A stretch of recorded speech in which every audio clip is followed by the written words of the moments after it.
সাংবাদিকরাও যে দুর্নীতিবাজ হতে পারে এর উদাহরণ হলো তুষার আব্দুল্লাহ।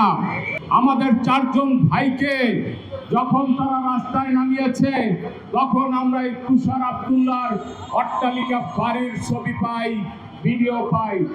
আজকে এই পরিস্থিতির সৃষ্টি হলো কেন? আজকে এই পরিস্থিতি কিন্তু মালিক পক্ষ সৃষ্টি করেনি। আজকে এই পরিস্থিতি সৃষ্টি করছেন আমারই মতো একজন কর্মচারী, যিনি নিজেকে অনেক দাপুটে সাংবাদিক মনে করেন। আপনি কোন দাপুটের সাংবাদিক? আপনার জীবনে কি অ্যাচিভমেন্ট আছে সেটা আমরা জানি।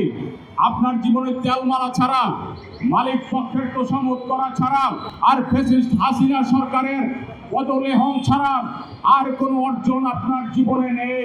আমরা বলতে চাই, আপনি যা করেছেন তার ফল পেতে কিন্তু শুরু করেছেন।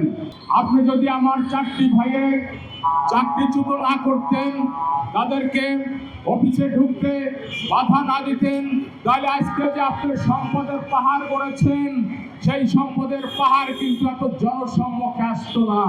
আল্লাহ যা করেন ভালোর জন্যই করেন।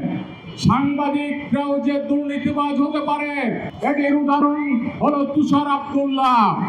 স্বৈরাচারী সরকার শেখ হাসিনার পদলেহন করে শত কোটি টাকা বানিয়েছে এই তুষার আব্দুল্লাহ।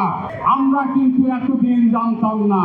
আমাদের চারজন ভাইকে যখন তারা রাস্তায় নামিয়েছে তখন আমরা এই তুষার আব্দুল্লাহর অট্টালিকা বাড়ির ছবি পাই, ভিডিও পাই।